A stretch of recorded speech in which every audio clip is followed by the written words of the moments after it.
Esse podcast foi gravado pelo professor Edson Furlaneto, do Ângulo Sorocaba, a Escola do Leão.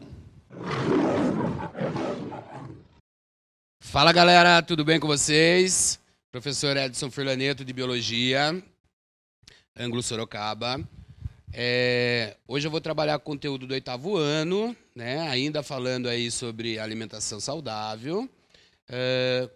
Hoje eu vou trabalhar aí com fibras alimentares e terminar aí com água, tá? Embora a água não seja um alimento, mas é de extrema importância para o nosso organismo, tá? Mas vamos lá, gente. Falando aí de fibras alimentares, o que é isso, tá? Fibra alimentar, na verdade, é um termo técnico, tá?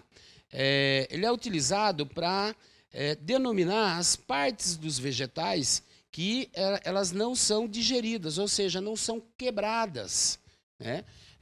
Então, se eu não consigo digerir, não vai virar um nutriente, né, que vai cair na minha corrente sanguínea e eu vou utilizar para o meu metabolismo, para a construção.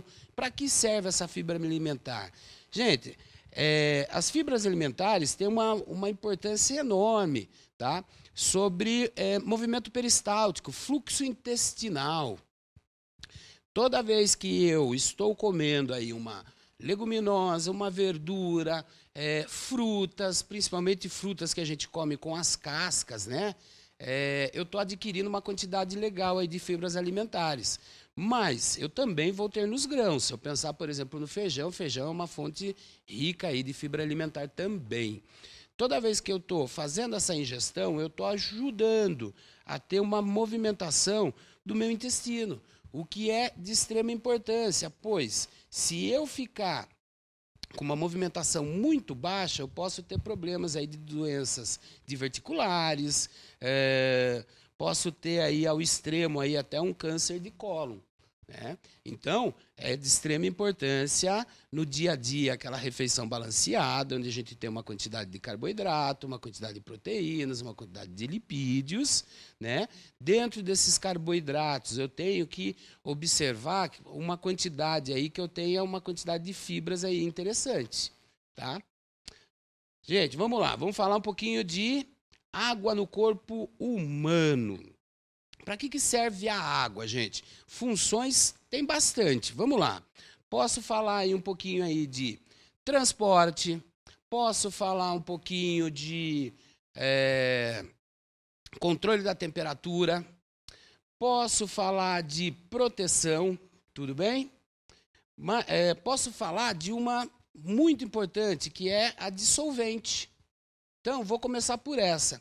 No meu processo de digestão, que é a minha quebra, no meu processo de metabolismo, onde eu desmonto moléculas, né, e monto novamente, seja para eu produzir aí pele, cabelo, renovar as células dos meus órgãos e daí por diante, a água ela tem um poder muito grande de conseguir desmontar. Então, eu posso trabalhar aí dizendo que a água é um grande solvente aí no meu corpo.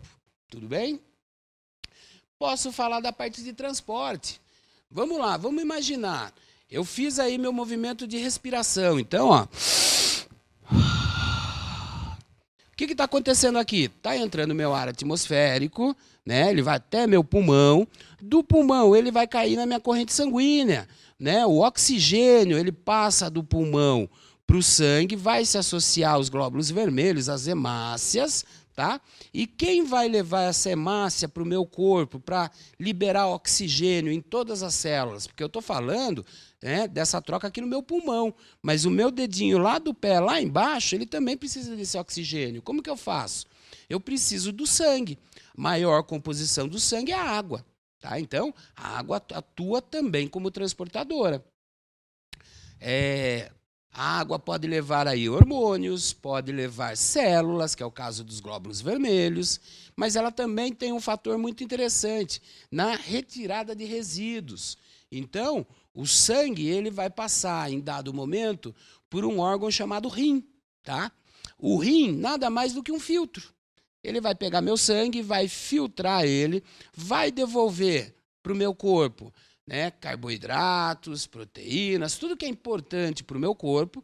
E o que não é importante, por exemplo, a ureia, tá? A ureia que faz a urina, nosso xixizinho, tá? Ele vai retirar. Vou precisar dessa água, né, parte dela, para eu encaminhar ela para o meio externo para eu poder fazer xixi. Então, água como transporte. É comum nos dias quentes, né? Às vezes nem precisa de uma atividade física. Eu começo a suar. O que está acontecendo? Meu corpo está numa temperatura a mais do que é legal para ele trabalhar. Para eu diminuir, regular essa temperatura, meu corpo começa a suar.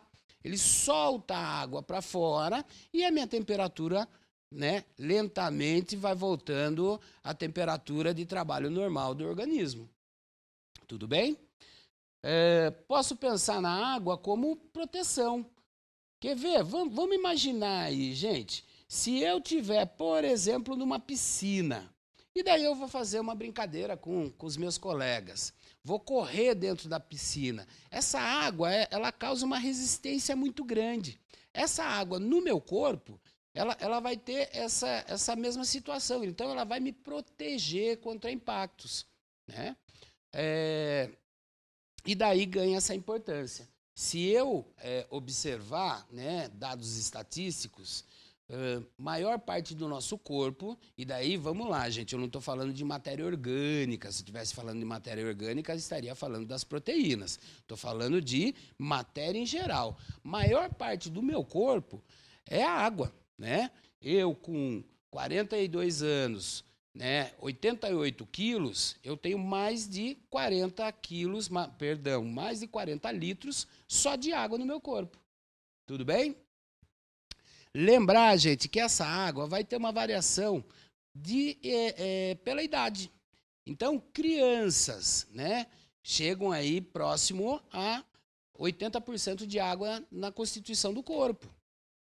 Eu já com 40, provavelmente, eu não tenho esse dado, mas provavelmente aí entre 65% e 70%, né, da quantidade de água do meu corpo, tá? Agora, se eu pegar aquele vozinho, né, bem velhinho, né, pode chegar até 50% da quantidade do corpo. Por que isso, gente?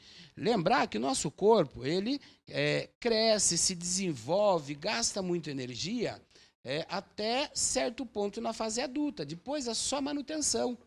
Então, crianças estão numa fase de crescimento muito rápido, elas necessitam de muita água para esse metabolismo. À medida que a gente chega na fase adulta, para senil, né, a fase que a gente vai envelhecendo, a quantidade de água vai diminuindo. Estou falando isso por uma questão muito importante, gente. É comum a gente escutar que a gente deve beber pelo menos 2 litros de água por dia. Poxa, é legal, mas tem uma variação que dependendo do peso da pessoa, da idade da pessoa. Pessoas mais velhas são indicadas a beber um pouco mais para tentar atenuar essa perda de água pela idade, né? Bom lembrar, então, gente, que sempre legal estar aí andando com uma garrafinha de água. Frutas que têm um teor de água grande, por exemplo, melancia, laranja, tá? E tá sempre se hidratando, principalmente nos dias quentes, mas lembrar que no dia de frio, a gente sua pouco, a gente sente pouca sede, mas ela é importante do mesmo jeito. Ok, gente? Vamos lá, legal? Obrigado, chega por hoje. Um abraço.